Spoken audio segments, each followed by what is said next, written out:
ano, yung board niya ng amplifier, saka ito yung heatsink. Kaya ito kulang guys ng transistor na ito yung idadagdag ko dito. Ito yung nasira, dalawa. Tapos dalawa din ito, nasira din ito. Dito yun yan ito naman yung dalawa. Ito yung dadagdag ko dito. Yan ang nasira. Ibabalik ko rin dito dati.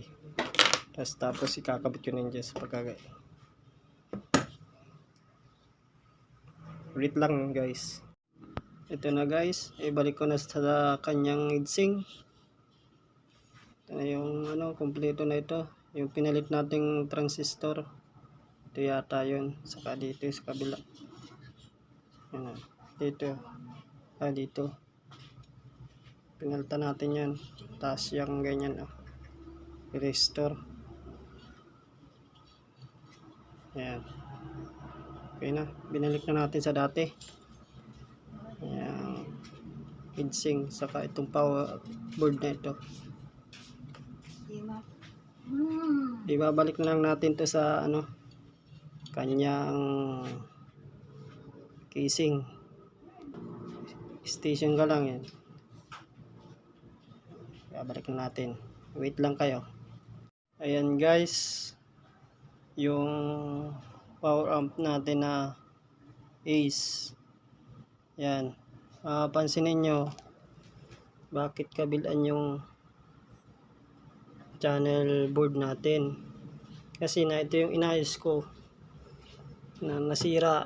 Dito natin yan ilalagay sa gilid na ito. Kaya para yan, yung binaklas ko dito natin ikakabit. Tapos ito yung isa, ayos naman ito. Ito yung natin, transformer toroidal.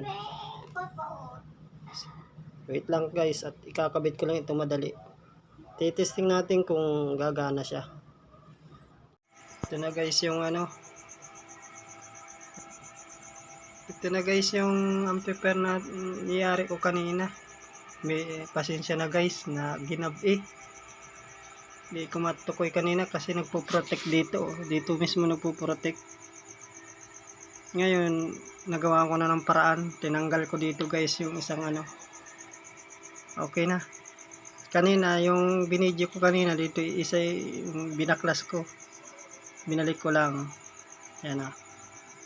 Lagyan natin yung sound kung ito ay okay na.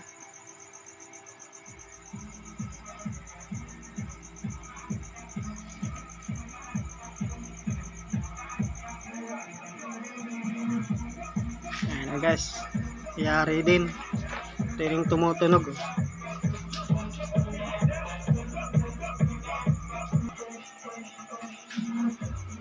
Baka mag-copyright tayo guys. Ayan guys, salamat sa Lord, nayari din namin. Medyo ginabi rin. Okay na. Kitang kita mo na guys.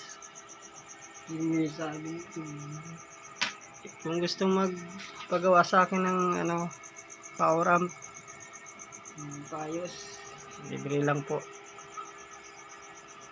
Thank you for watching.